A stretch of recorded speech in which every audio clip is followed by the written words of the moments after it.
देखिए आज हम रैशनल नंबर्स के कुछ और रूल्स पढ़ रहे हैं। उसमें पहला रूल है ये, zero is called the identity for the addition of rational numbers. इसका मतलब क्या है कि किसी नंबर में जीरो प्लस करें चाहे जीरो में किसी नंबर को प्लस करें, टोटल में कोई इफेक्ट नहीं होता, टोटल ए ही आएगा। इसलिए zero identity for the addition कहलाती है रैशनल नंबर्स की। One the multiplicative identity for integers. A को वन से मल्टीप्लाई करें चाहे वन को ए से मल्टीप्लाई करें, आंसर ए ही आएगा। इसे कहते हैं मल्टीप्लिकेटिव आइडेंटिटी वन को। ए इज द नेगेटिव और additive inverse of minus A. Negative और एडिटिव इनवर्स क्या होता है? अगर यहाँ पॉजिटिव साइन ए है तो यहाँ नेगेटिव साइन माइनस ए कर दें, और अगर नेगेटिव साइन है तो पॉजिटिव साइन कर दें। इसे कहते हैं एडिटिव इनवर्स। एडिटिव इनवर्स इसलिए कहते हैं क्योंकि इन दोनों को प्लस करने पर जीरो आता है। तो एक एडिटिव इनवर्स माइनस है और माइनस एक एडिटिव इनवर्स प्लस है।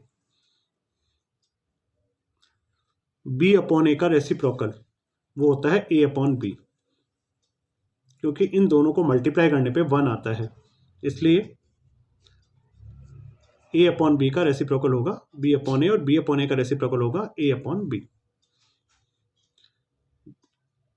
देखिए डिस्ट्रीब्यूटिव प्रॉपर्टी भी लगती है मल्टीप्लिकेशन में ओवर एडिशन, यानी अगर बीच में प्लस है तो ए बी और सी दोनों में डिस्ट्रीब्यूट हो जाएगा। ए बी से भी मल्टीप्लाई होगा, ए सी से भी मल्टीप्लाई होगा, तो A B plus A C.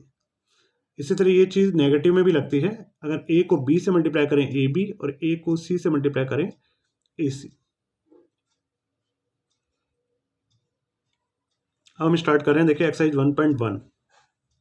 First question है using appropriate properties find this. तो इसमें देखिए दो क्वेश्चन है, जिसका सेकंड पार्ट मैं आपको यहाँ बता रहा हूँ। जैसे ये क्वेश्चन था, तो मल्टीप्लाई में देखिए ये पूरा फर्स्ट पार्ट है, ये मल्टीप्लाई में है दोनों, तो ये सेकंड पार्ट है और ये थर्ड पार्ट है। यहाँ पे हम अगर गौर करें तो 2/5 फर्स्ट पार्ट में आ रहा है और थर्ड पार्ट में भी आ रहा है। तो फर्स्ट और थर्ड पार्ट को पास में ले लें, मतलब ये 1/14 इंटू 2/5 सेकेंड बना दिया हमने पार्ट, और ये जो 1/6 इंटू 3/2 है ये थर्ड पार्ट बना दिया। साइन वही रखना है, यहाँ माइनस था इसलिए यहाँ माइनस ही है, और ये दोनों प्लस के थे मल्टीप्लाई में, तो यहाँ प्लस ही है। तीन पार्ट थे, दोबारा से बता रहा हूँ। फर्स्ट, ये पूरा दोनों मिला के सेकेंड, और ये दोनों मिला के थर्ड। तो जो थर्ड पार्ट है उसको सेकंड बना दिया, जो सेकंड पार्ट था उसको थर्ड पार्ट बना दिया। ऐसा इसलिए किया ताकि 2/5 इन दोनों में कॉमन लिया जा सके। यहाँ से रिमेनिंग बचेगा -3/7 प्लस, और यहाँ से बचेगा 1/14, और यहाँ देखिए 3 से 6 कट गया 2 टाइम्स, तो 1/2 2 ज़ा 4। अब इन दोनों में देखिए, इन दोनों का ले लें आप एलसीएम। 14 और 7 का एलसीएम 14 होगा। 7 का डिवाइड 14 में 2 टाइम्स, 2 3 ज़ा 6।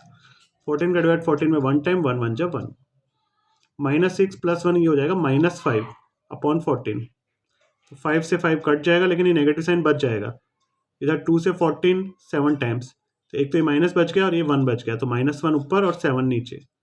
ये -1/4 है। 7 और 4 का एलसीएम लेंगे तो 28 आएगा। 7 का डिवाइड 28 में 4 टाइम्स, 4 1 ज़ा 4, और 4 का डिवाइड 28 में 7 टाइम्स, 7 1 ज़ा 7। 7 और 4 का टोटल करने पर दोनों नेगेटिव हैं क्योंकि -11। तो इस तरह से आपको इसका फर्स्ट पार्ट भी करना होगा। सेकंड क्वेश्चन है, right the additive inverse of each of the following.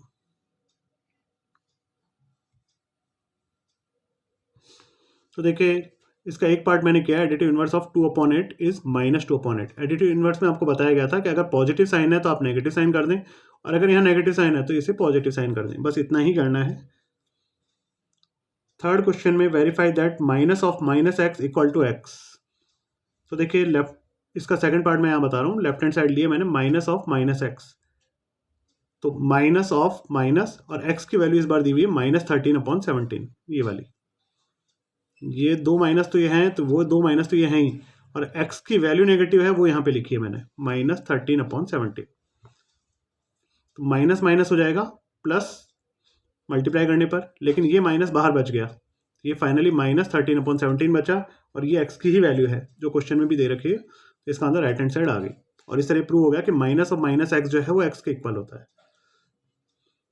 Question number 4 में मल्टीप्लिकेटिव इनवर्स आपसे पूछे गए हैं।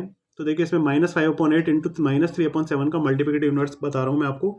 आप इन दोनों को उल्टा कर दें, जो न्यूमरेटर है उसे डिनोमिनेटर बना दें, जो डिनोमिनेटर है उसे न्यूमरेटर बना दें, यानी 8/-5। इसको कर दें 7/-3। अब इन्हें मल्टीप्लाई करें तो 8 7 जा 56, माइनस माइनस प्लस हो गया और 5 3 जा 15 हो गया। क्वेश्चन नंबर 5 है, प्रॉपर्टी का नाम बताना है। तो देखिए इसमें क्योंकि 1 से मल्टीप्लाई किया है तो ये मल्टीप्लिकेटिव आइडेंटिटी प्रॉपर्टी है। 1 से किसी को भी मल्टीप्लाई करें फाइनली आंसर सेम रहता है, चाहे 1 से उस नंबर को मल्टीप्लाई करें चाहे उस नंबर को 1 से मल्टीप्लाई करें, वो नंबर ही फाइनली आंसर होगा। ये मल्टीप्लिकेटिव आइडेंटिटी कहलाती है। ये है कम्यूटेटिविटी, यानी चाहे इस नंबर को इससे मल्टीप्लाई करें चाहे इसको इससे मल्टीप्लाई करें, उल्टा मल्टीप्लाई करने पर भी कोई इफेक्ट नहीं होता, तो ये कम्यूटेटिविटी कहलाती है।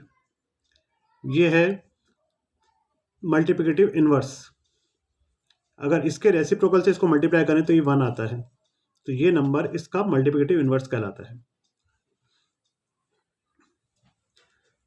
क्वेश्चन नंबर 6 है, multiply 6/13 by the reciprocal of -7/16। तो देखिए 6/13 को हमें मल्टीप्लाई करना है रेसिप्रोकल ऑफ -7/16 से, तो इसका जो रेसिप्रोकल है वो होगा 16/-7। ऊपर नीचे कोई भी नंबर नहीं कट रहा है, इसलिए 16 6 जा 96 एंड 13 7 जा 91 और माइनस का साइन, ये आंसर आ गया। क्वेश्चन नंबर 7 है, tell what property allows you to compute this. तो ये जो प्रॉपर्टी है ये है एसोसिएटिविटी, क्वेश्चन नंबर 7 में। क्वेश्चन नंबर 8 और 9 देखिए एक जैसे हैं, इसमें 9th क्वेश्चन मैंने यहाँ करके दिखाया है। 0.3 को 3 1/3 से मल्टीप्लाई किया, क्योंकि जानना चाह रहा है कि ये इसका मल्टीप्लिकेटिव इन्वर्स है क्या। तो मल्टीप्लिकेटिव अगर इन्वर्स होगा तो इनका मल्टीप्लाई करने पे 1 आना चाहिए। तो 0.3 मतलब 3/10 हो गया, और ये 3 3 जा 9 + 1 10/3 हो गया। और इन्हें मल्टीप्लाई करके देख रहे हैं तो देखिए 10 से 10 और 3 से 3 कट जाएगा, तो फाइनली 1 बचेगा। तो अगर इनका प्रोडक्ट 1 आ रहा है, इसका मतलब 0.3 मल्टीप्लिकेटिव इन्वर्स है 3 1/3 का। इसी तरह से आप इसका 8th पार्ट भी कर पाएंगे। Question number 10, right the rational number that does not have a reciprocal. तो जिसका कोई रेसिप्रोकल नहीं होता, ऐसा रेशनल नंबर है 0। The rational numbers that are equal to their reciprocal. 1 का रेसिप्रोकल देखिए करें तो उल्टा करने पर भी 1/1 ही होगा, तो यानी कि 1 ही होगा। और -1 का रेसिप्रोकल करें तो 1/-1 वो भी -1 ही होता है, तो 1 एंड -1 ये दो इसके आंसर होंगे। The rational number that is equal to its negative, ऐसा कौन सा रैशनल नंबर है जो इसके नेगेटिव के इक्वल है।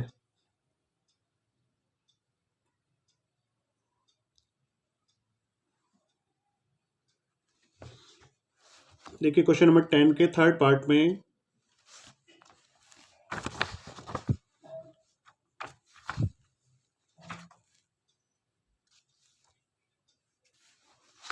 इसका आंसर होगा 0। 0 का नेगेटिव नंबर होता है -0, तो वो भी 0 ही कहलाता है, इसलिए रैशनल नंबर 0 जो है वो अपने नेगेटिव के इक्वल होता है। फिल इन द ब्लैंक्स है, 0 हैज़ नो रेसिप्रोकल, 0 का कोई रेसिप्रोकल नहीं होता।